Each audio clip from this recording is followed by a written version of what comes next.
Buenas noches a todos. Gracias por aceptar esta invitación para compartir esta noche con un personaje muy especial, alguien que ha marcado la historia de muchos de nosotros, alguien que ha estado al frente de importantes iniciativas y actividades y caminos en lo que tiene que ver la parte religiosa, espiritual, no solamente en el mundo del judaísmo, y ya vamos a hablar de eso. Me refiero a el rabino Pinchas Brenner. Rabino, muchísimas gracias por aceptar esta invitación de Cultura Mundis para poder conversar con nosotros y dilucidar algunas preguntas que hoy en día nos han hecho, especialmente para poder hacerlas llegar a usted y generar esta conversación. Muchas gracias por la invitación.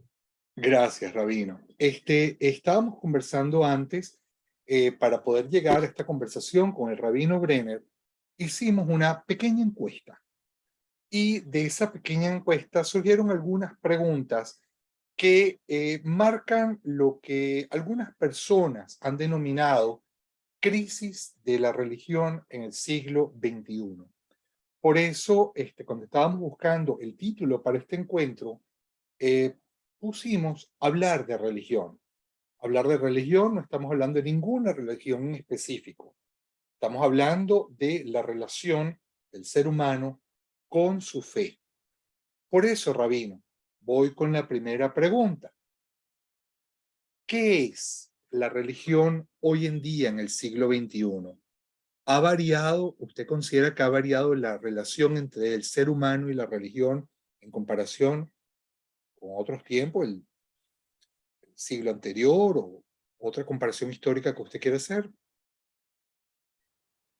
Yo creo que ha variado desde luego, no tanto porque la religión es la que cambia, los seres humanos cambiamos y cada uno ve desde su óptica cuál es el sentido de la religión. Para gente un poquito primitiva en lo que se refiere a la ciencia, al conocimiento, la religión era medio magia, le respondía a cuestiones que no entendía, le daba respuestas. Si eran verdad o no, eso es otra cosa, pero le daba respuestas. Pero hoy en día tenemos preguntas, creo que más respuestas que preguntas, ¿no? Hay enfermedades, sabemos que producen enfermedades, sabemos por qué se derrumban edificios, porque no están bien calculados, etcétera. Hay fenómenos que entendemos hoy en día que anteriormente no se entendían. O sea, en siglos pasados había un Dios que hacía llover y otro que hacía que la luz alumbre, y como si estuvieran en conflicto. Hoy en día sabemos que las cosas son diferentes, ¿no? Pero en general, yo quiero decir algo totalmente diferente, ¿no? La ciencia te explica cómo suceden las cosas, pero no te da el porqué de las cosas. O sea, yo sé qué es lo que me hace vivir. Yo tengo ciertas funciones biológicas, etcétera, etcétera. Pero la pregunta que uno puede plantearse es, ¿para qué quiero vivir? Eso es algo totalmente diferente, ¿no?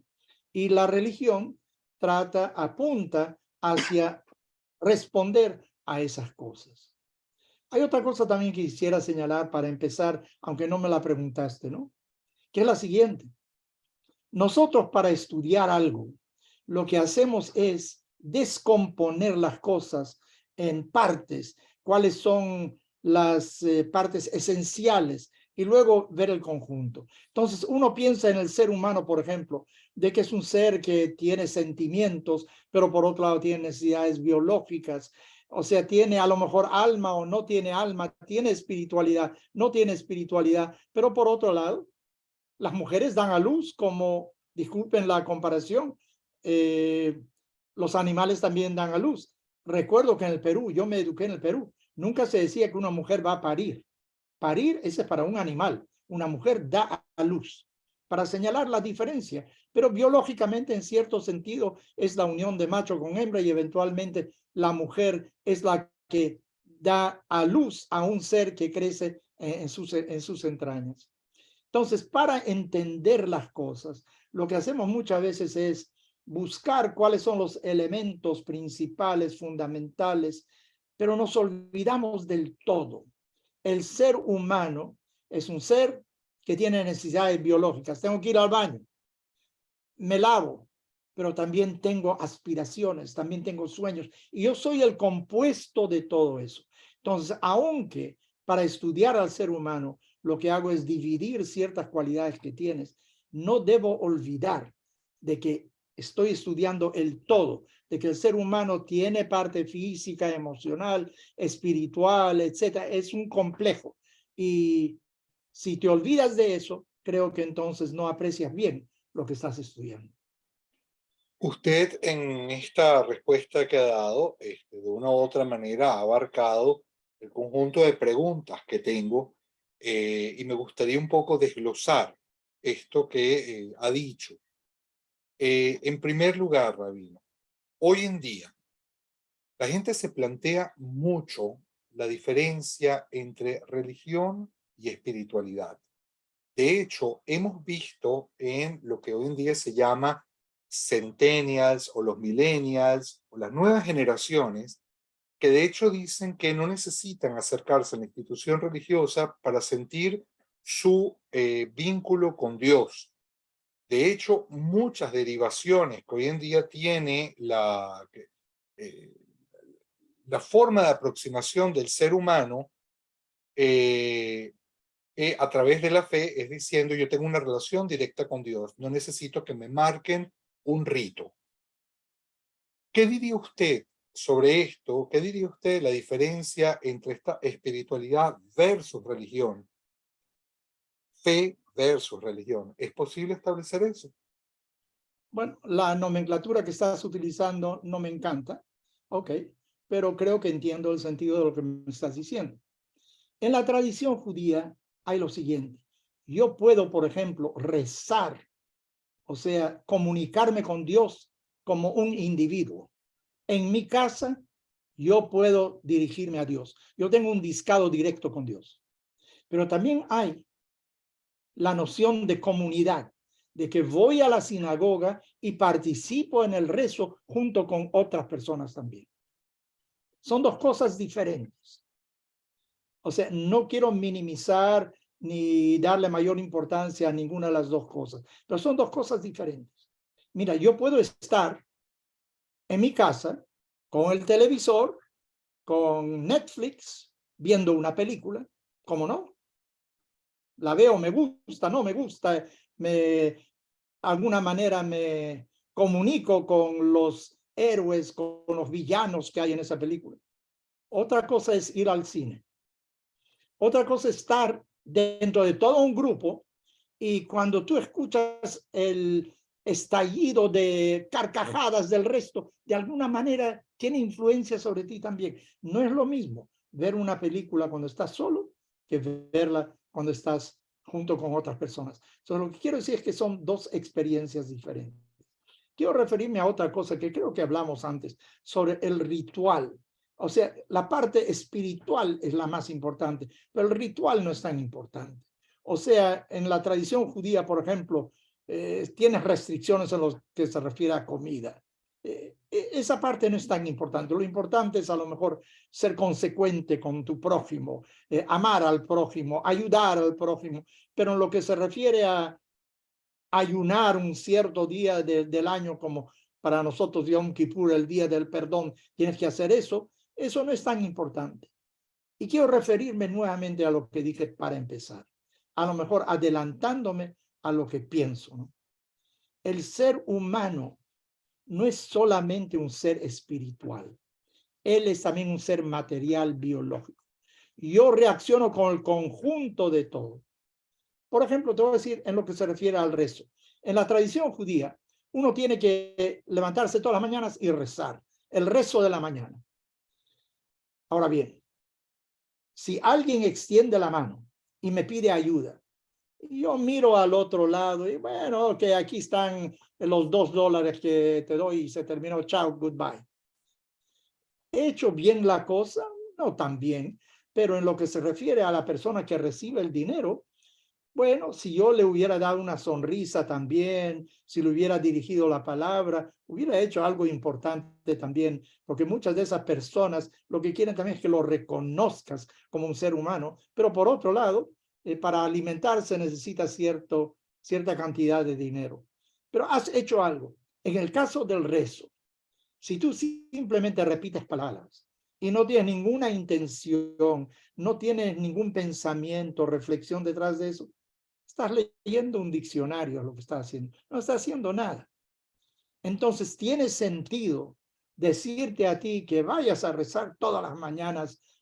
Hay mañanas que me levanto donde de alguna manera me siento más espiritual, para utilizar la terminología tuya, ¿no? Me siento de alguna manera más inclinado hacia eso, y otros días que no. Lo que pasa es lo siguiente: cuando yo rezo todos los días, algunos días estoy rezando bien, pero cuando no rezo todos los días, probablemente nunca rezo. O sea, el hábito tiene algo que ver con eso también. O sea, yo al hacer eso, puede ser que me conecte como es debido, pero si no tengo ese hábito de hacerlo todos los días, probablemente solo me conecto cuando me estoy ahogando y digo: Dios, por favor, sálvame que me estoy ahogando.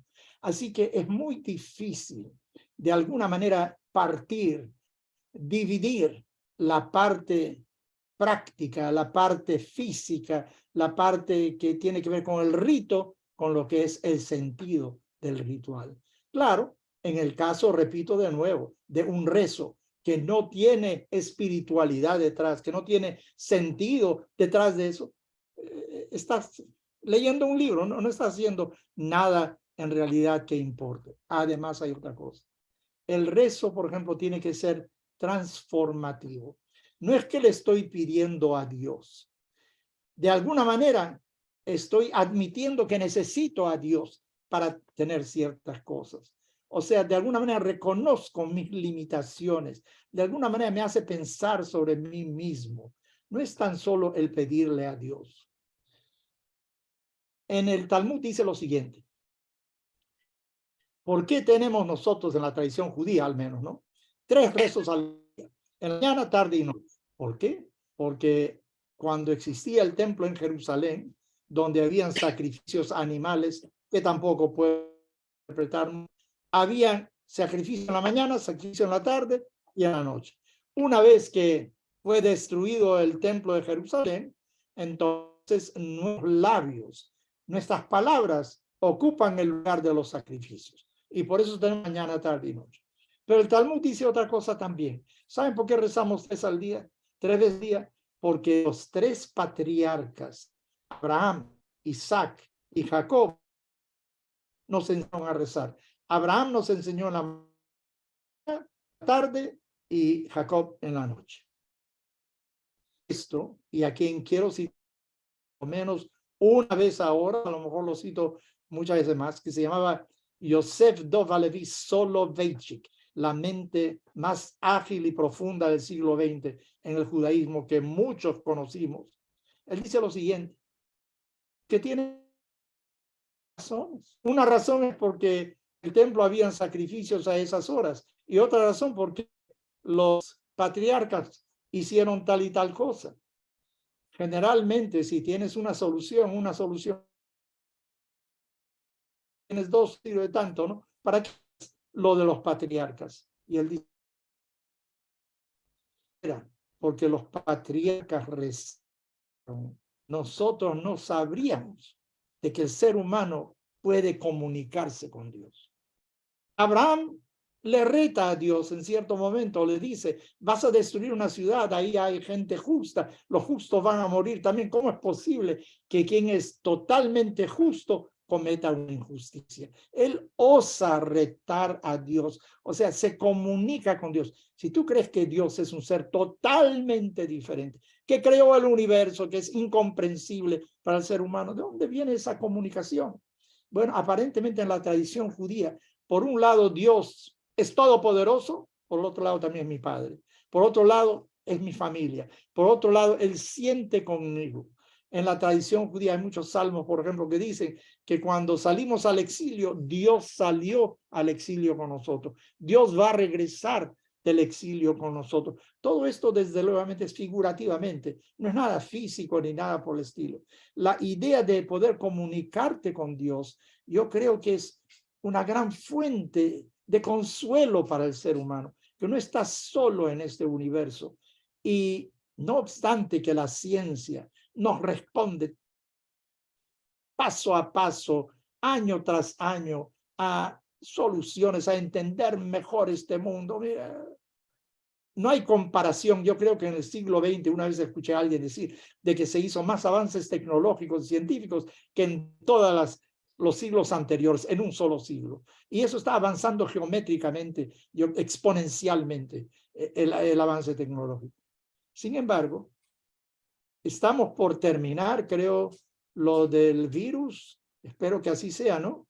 El COVID se está terminando, por lo menos en muchos países ya no se necesita máscara, etcétera. ¿Qué es un virus? Creo que ni están seguros de que sea un ser viviente realmente. Es material que se adhiere a una célula que le ordena reproducirse, etc. O sea, ¿quién puso en jaque a la humanidad? Algo ínfimo. Si somos tan inteligentes, ¿cómo es que no pudimos prevenir eso? Y quién sabe qué es lo que va a venir en el futuro también. Recuerdo una película, War of the Worlds se llama. La guerra de no los sé cómo se llama. mundos. La guerra de los mundos se llama, donde naves de Marte vienen a invadir la Tierra. Y son unas naves redondas y tienen como un telescopio, yo qué sé qué, que tiene una luz que simplemente alumbra a un edificio y lo derrumba. Y están destruyendo todo el mundo. De repente, las naves empiezan a bajar, ¡pum!, y se desploman todas las naves. Y se ve de alguna nave como de una puerta sale una mano con 3 dedos, ¿no?, para señalar de que era un ser extraterrestre. Eso fue de Orson Welles. Sí. ¿Cuál fue la solución? De que los microbios lo mataron porque no tenían las defensas contra los microbios que había en la Tierra. Lo que nos salvaron fueron los microbios. O sea, lo que quiero decir es que hay tantas cosas que tenemos que aprender todavía. Y sin embargo, no estamos encaminados hacia saber para qué quieres vivir. ¿Cuál es tu propósito en la vida? ¿Comer, dormir, trabajar? ¿O tienes algo más? Había un señor que se llamaba Viktor Frankl. Víctor Él Frank. creó algo que se llama logoterapia. Sí. Él escribió y dice lo siguiente: entre los que sobrevivieron el holocausto fueron personas que tenían una razón de vivir, tenían una meta, quería completar algo, tenía una misión personal. Y eso le dio ánimo para sobrevivir de alguna manera. No era solo comer, vivir, etc. Era otra cosa. Y quiero dar un ejemplito, con eso voy a terminar esta larga respuesta, ¿no? Para los que no son judíos, nosotros, los observantes, los varones, nos colocamos algo que se llama tefilín, que son unas cintas de cuero que uno se ata sobre el brazo, pero que en realidad sostienen una cajita, y esa cajita tiene unos pergaminos que vienen de la Biblia. O sea, el mensaje siempre: hay un solo Dios, ama a Dios como es debido. O sea, ese es un objeto físico, pero que representa algo espiritual, desde luego, ¿no? Resulta que en un campo de concentración, un señor logró traer un ejemplar de esos tefilín y los alquilaba. El desgraciado, ¿no? Tenías que darle la ración de pan para que te preste los tefilín por 2 minutos para colocártelos y quitártelos.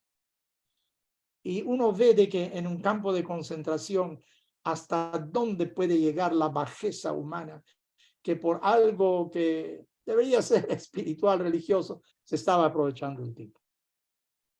Pero un rabino lo interpretó de otra manera y dijo lo siguiente: ok, este tipo malvado, pero también mira, ponte en su situación. Estar en un campo de concentración es para sobrevivir y a lo mejor tienes que mentir, tienes que hacer 1000 cosas que normalmente no harías. Pero dijo, fíjate en las personas que estaban dispuestas a darle la ración de pan para ponerse eso. Estaban dispuestas porque sentían que con eso se ataban a la tradición judía y eso era más importante que el pedazo de pan que te sufrirían hambre ese día, pero habrían cumplido con un precepto que les daba ánimo, les daba razón de vivir. Entonces, lo que quiero decir es que la ciencia te resuelve ciertos problemas mecánicos, por qué ocurren las cosas, cuál es la causa, cuál es la consecuencia, pero no te dice el porqué de las cosas. Y el ser humano es un ser totalmente diferente. Miren, muchos quieren reducirnos a monos inteligentes, etcétera, pero por más que digas eso, mira lo que ha hecho el ser humano. Mira las ciudades que ha construido, la cultura, el arte, mira lo que ha desarrollado.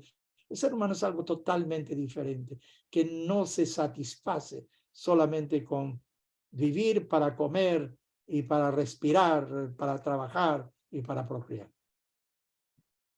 De todo lo que ha dicho, hay muchas cosas que se podrían desglosar y hacer como 3 o 4 conversaciones más, pero yo quisiera destacar particularmente 2 cosas que usted dijo: el tema de soledad versus hacer comunidad, y el tema del rezo no como una petición a Dios, sino como un reconocimiento de aquello que necesitamos o nos hace ver nuestra propia incompletud. Me parece que son 2 puntos importantísimos para reflexionarlos y que tienen que además que ver con la soledad del hombre contemporáneo, especialmente este modo de vida que nos dejó la pandemia. Hay 4 preguntas que me parecen importantes, que de hecho me están escribiendo que sí, que cuando las voy a hacer, las voy a hacer. Una pregunta muy concreta, son unos jóvenes de 17 y 18 años, no, 16 y 17 años. Le preguntan al rabino Brenner: rabino, sentimos que las religiones no avanzan con los tiempos. Sentimos hasta cierto punto que las religiones son anacrónicas. Nos sentimos relegados porque las religiones no aceptan estos tiempos de construcción de géneros. ¿Qué opina el rabino Brenner de esto? Ok. Hay ciertas cosas que cambian de minuto a minuto. Mira, yo soy un aficionado a los teléfonos, ¿no? Cuando sale un nuevo teléfono, aunque realmente no tendría que cambiarlo, pero lo cambio porque, bueno, a mi edad, por lo menos déjame aprovechar eso. No tengo vicios visibles tantos, ¿no? Así que en computación me doy el gusto de tener una computadora buena, de tener algo por el estilo bueno, ¿no? Los cambios son tremendos. El día que tú compras el iPhone 14, creo que es el último, el 15 se está produciendo en alguna parte, ¿no? A lo mejor hasta el 16 ya se tiene proyectado también cuáles son las cualidades que va a tener el número 16, si es que se va a llamar 16. O sea, eso cambia constantemente, sin duda alguna. Y uno tiene que adaptarse a eso. Pero por otro lado, hay algo que se llama odio, hay algo que se llama amor, hay algo que se llama tolerancia, hay algo que se llama tener disposición de ayuda al prójimo. Esas cosas ahí están constantes. O sea, la envidia ahí está constantemente, a todo momento. A lo mejor se acentúa más con los adelantos que tenemos. O sea, hay ciertas cosas que el ser humano realmente tiene que son casi inmutables, ¿no? Tú puedes hablar de muchos cambios, pero no matarás. Es un principio fundamental. Hoy en día nosotros queremos hablar de algo que se llama ética situacional. Dependiendo de la situación, tú adaptas la ética. Pero en las tradiciones religiosas hay también lo que se llama éticas absolutas. Mentir está mal, punto. A lo mejor uno puede dar ciertas excepciones, no quiero entrar en tantas definiciones sobre ello. Robar está malo. Apoderarse de lo que tiene el otro está malo. O sea, hay ciertas cosas que realmente son permanentes para el ser humano. Lo que está cambiando en realidad es la superficie, es la técnica, pero los impulsos que tenemos por dentro, eso es algo totalmente diferente. Voy a referirme de nuevo a mi maestro Soloveitchik. Dice la Biblia lo siguiente. En el principio Dios creó el cielo y la tierra, Bereshit bara Elohim et hashamayim v'et haaretz, v'haaretz hayta tohu vavohu. Y la tierra era tohu vavohu. Tohu vavohu quiere decir como confusión, sin ley, no había orden, desorden. Entonces dice, Vayomer Elohim yehi or, y Dios dijo que se haga la luz, Vayi or, y se hizo la luz. Entonces dice mi maestro Soloveitchik lo siguiente. ¿Saben lo que la luz hizo?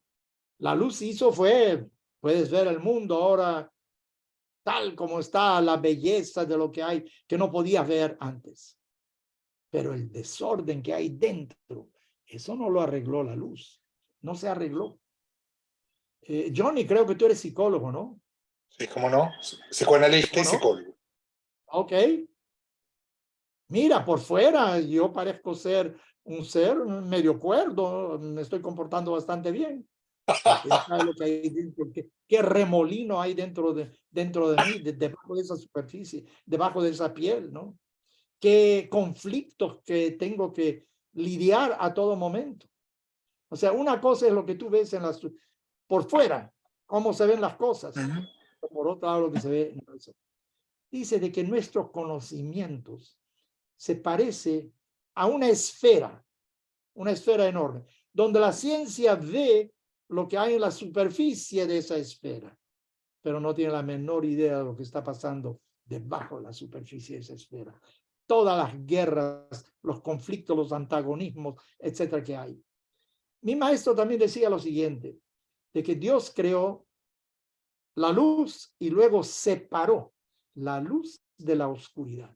De que en este mundo tienes una dicotomía entre cosas y es el enfrentamiento, la conjugación de opuestos muchas veces que dan posibilidad al crecimiento.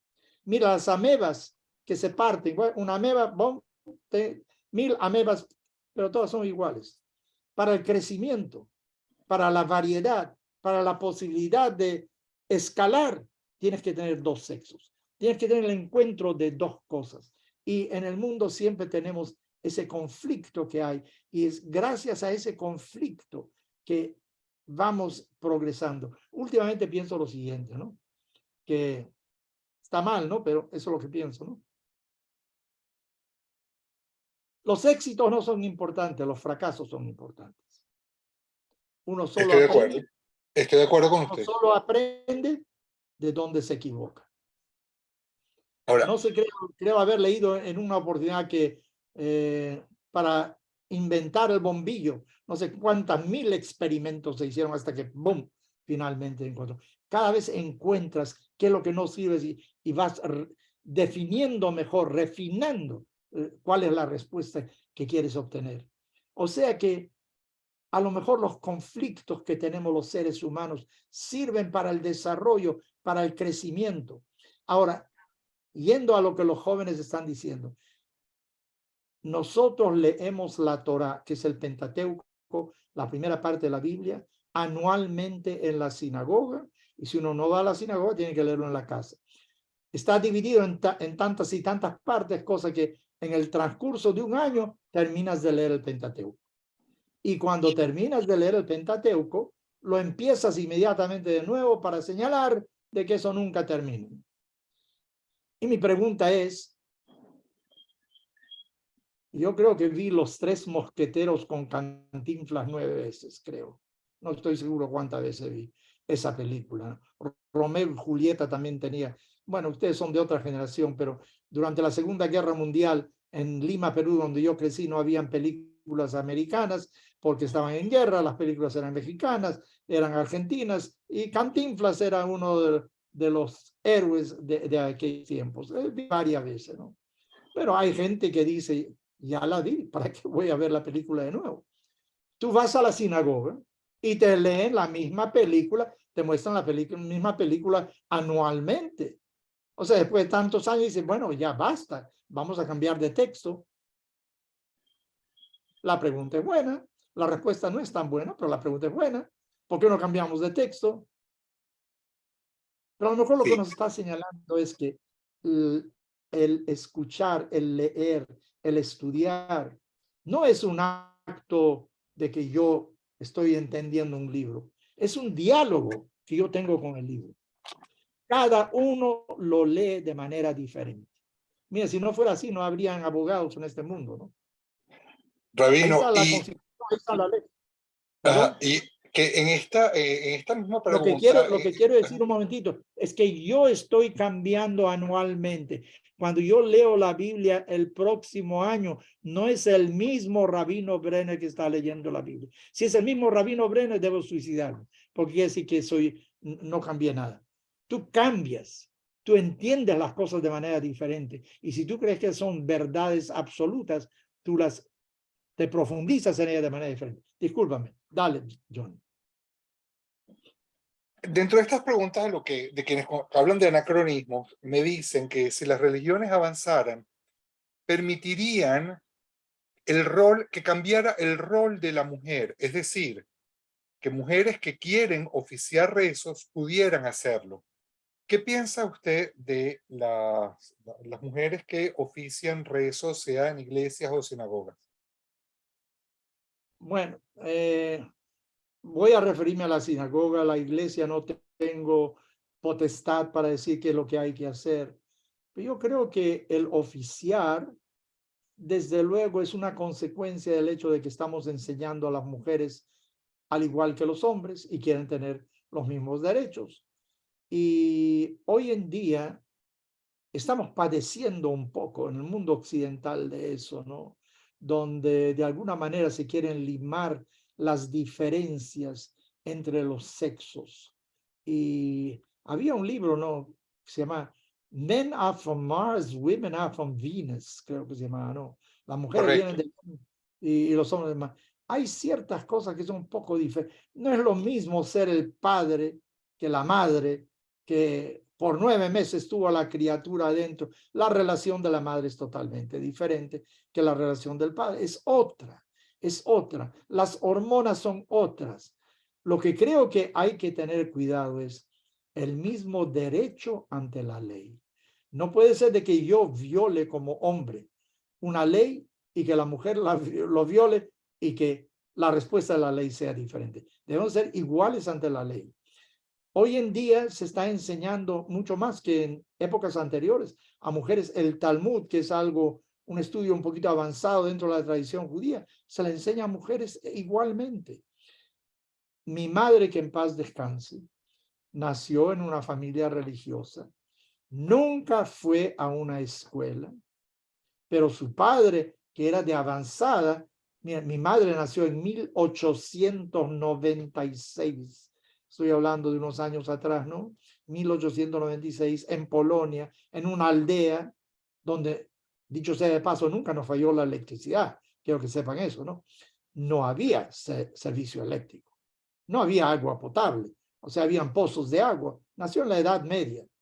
Pero su padre era de adelantar y le puso un profesor que le enseñara gramática y aritmética. Y resulta que mi madre me ayudaba a resolver problemas de álgebra cuando yo estaba en bachillerato. Ella lo hacía mentalmente. Ella no sabía de X, Y, A, B, C, pero ella entendía la cosa muy bien y lo hizo. Hoy en día es diferente. Hoy en día las mujeres en la tradición judía reciben prácticamente la misma educación que los hombres, que los varones. Yo conozco a mujeres que saben mucho más de Biblia de lo que yo sé, que son sumamente eruditas y que respeto desde luego. Pero en lo que se refiere en el ejercicio dentro de la sinagoga, no estoy muy claro. En algunas sinagogas se hace una sinagoga para mujeres solas donde ellas ofician, pero no estoy muy claro en eso y no sé cuánto ayudaría.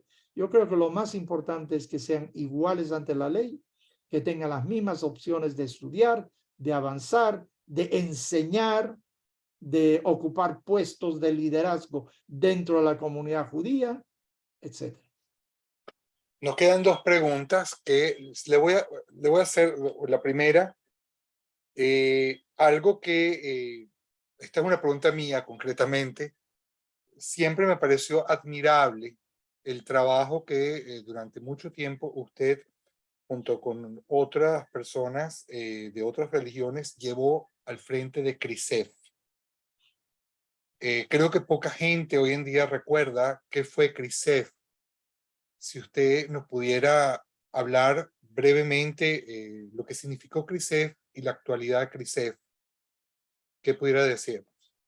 Bueno, no recuerdo el año, pero en los años 70, 71, creo que el Papa promulgó de que el 1 de enero era el Día de la Paz. Se debía rezar por la paz. Y fuimos convocados en Caracas de diferentes religiones por la Iglesia Católica a hacer una reunión y hablar de la paz para conmemorar lo que el Papa había decidido de que ese día debería de dedicarse a pensar, reflexionar, rezar sobre la paz. Eso duró unos 4 o 5 meses. Nos reuníamos y nos dimos cuenta de repente de que uno no es tan diferente al otro. Y pensamos, ¿por qué tenemos que ser un apéndice de la Iglesia Católica, de la Comisión de Justicia y Paz? Podemos ser independientes y entonces conformamos lo que se llamó la Confederación, no confederación, comité, comité. Comité de Relaciones entre Iglesias y Sinagogas establecidas en Venezuela. El problema también fue con cómo se va a llamar, eso se conformó. Y desde entonces nos reunimos mensualmente en almuerzos, porque el trabajo social de ayuda al prójimo los tenemos todos en común. La diferencia es que la iglesia tiene su tradición ritual diferente, la sinagoga tiene un ritual diferente, pero en lo que se refiere a amar al prójimo, asegurarse de que los pobres tengan comida, de que haya justicia en el país, que a los criminales se les otorgue lo que realmente deben de recibir. Cada criminal tiene una madre que cree que es un ser humano también. O sea, eso nos animó y por muchísimos años, y yo me fui de Venezuela hace 11 años, nos reuníamos mensualmente en un almuerzo, conseguimos gente que nos apoye y teníamos gente clave en Venezuela que se reunía con nosotros y lo más importante para mí era que se proyectaba a través de televisión el hecho de que un cura, un rabino, un imán se pueden sentar juntos y hablar de que no somos contrincantes, que no somos enemigos, que no somos adversarios, sino todo lo contrario, de que los problemas sociales y humanos nos unen a todos nosotros. Nos abstuvimos de tener conversaciones teológicas para no entrar en diferencias, porque lo importante, especialmente en un país como Venezuela, donde hay tantos problemas sociales, era atender la parte social, porque cada uno de nosotros, mira, yo creo que el judaísmo tiene 100% de razón, el cura cree que el catolicismo tiene 100% de razón, yo no quiero convencerlo a él, yo quisiera de que él sea buen católico, yo quisiera que el musulmán sea buen musulmán, yo quisiera que se interprete bien lo que enseña el Islam, que no puede enseñar de que se trate a quienes no creen en el Islam como paganos, que hay que convertirlos. Hoy en día yo creo que cada uno debería de concentrarse en su propia prole, enseñarles cómo convivir con el resto de la humanidad. Mire, hablamos antes, y déjame salirme por una tangente, de que hay tantos avances científicos, de que han hecho posible una vida tan abundante para los seres humanos. Hoy en día se pueden producir casas para todo el mundo. Se puede producir jeans, pantalones para todo el mundo. Nadie tiene que pasar hambre. Se puede producir suficiente alimento. Había un señor Malthus que era creo que no sacerdote, un pastor protestante que creía que si no parábamos el número de seres humanos en el planeta no habría suficiente alimento para todo. Hay suficiente para todo. Entonces, yo creo que hemos avanzado tremendamente. El problema es que al mismo tiempo somos más eficientes en la destrucción. O sea, los mismos avances tecnológicos que sirven para darte una mejor vida, te espían. Dicen que en China tienen cámaras en todas partes, en las calles, saben exactamente dónde estás. Tu teléfono te ubica exactamente dónde estás. Saben qué has hablado, pueden meterse en tus conversaciones. O sea, todo es un cuchillo de doble filo. Por un lado estamos avanzando, pero al mismo tiempo. El ejemplo que siempre utilizo es de las dos torres gemelas en septiembre, el 11 de septiembre de 2001, ¿no? Que en minutos se destruyeron las dos torres más altas de la ciudad de Nueva York, que eran el símbolo de Nueva York, sin haber introducido en los Estados Unidos ningún método explosivo ajeno.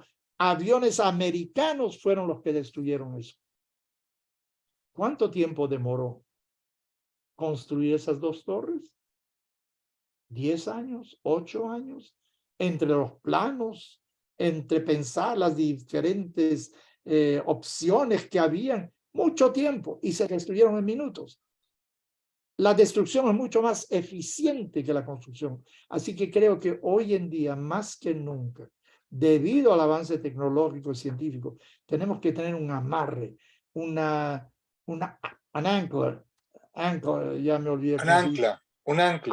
Un ancla que nos sujete sobre los principios fundamentales, porque hay mucho peligro en el mundo. Por un lado, se puede crear un mundo mucho mejor para todos, por otro lado, nos podemos autodestruirnos. Y termino esta parte diciendo lo siguiente. Un científico astrónomo en una oportunidad dijo: hay una gran probabilidad de que hay otros seres inteligentes en el universo. ¿Por qué no se comunican con nosotros? Su conclusión fue de que esos seres inteligentes eventualmente se autodestruyen. Avanzan tecnológicamente, pero al mismo tiempo avanzan tecnológicamente con métodos de destrucción y terminan, como decía el presidente Pérez, autosuicidándose. Terminan con su propia vida. Rabino, la última pregunta, agradeciéndole el tiempo que nos ha dedicado.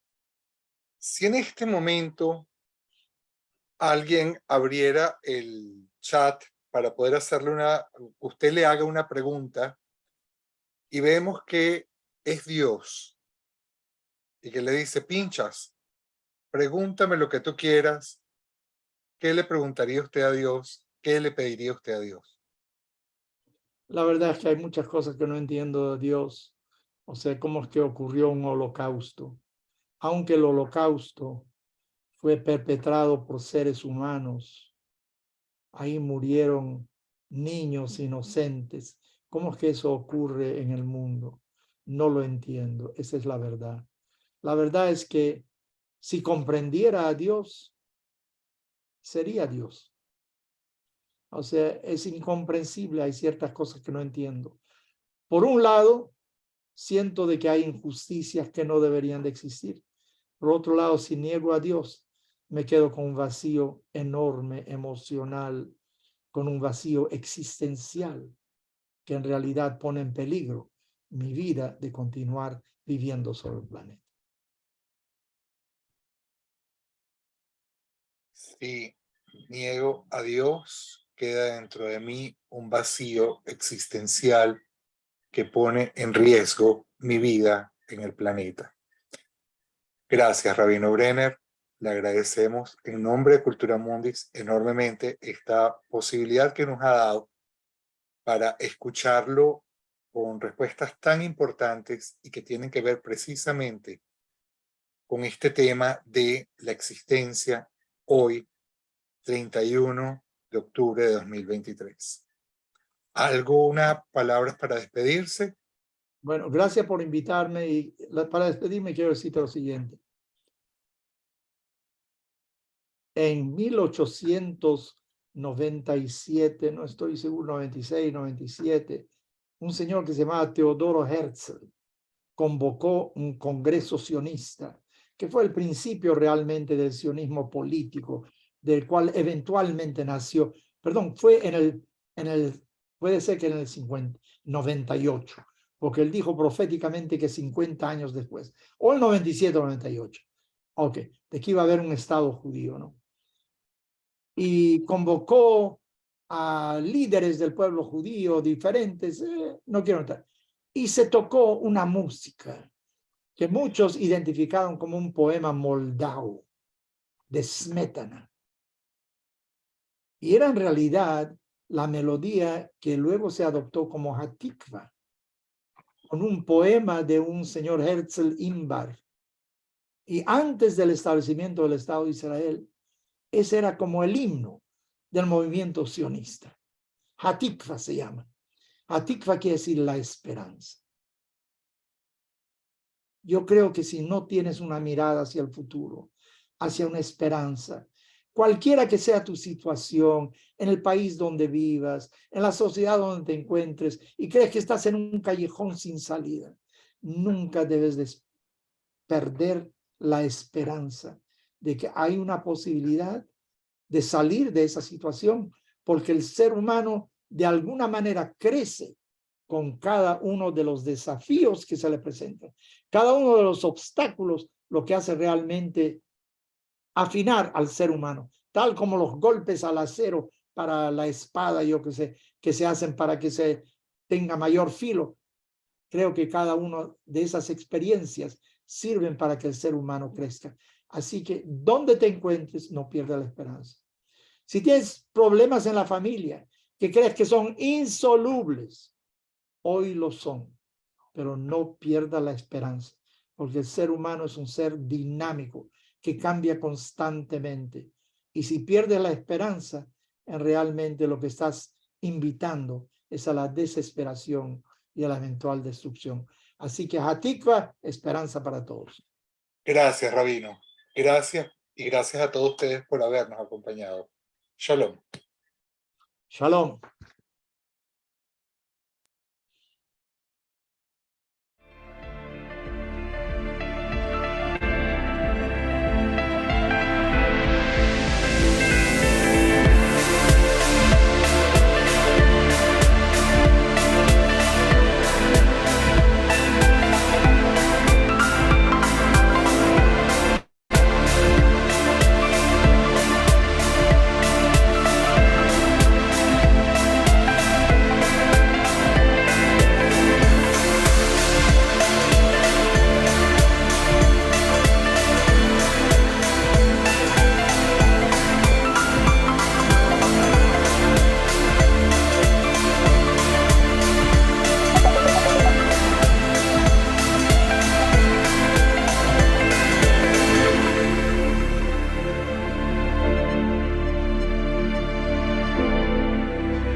Bueno.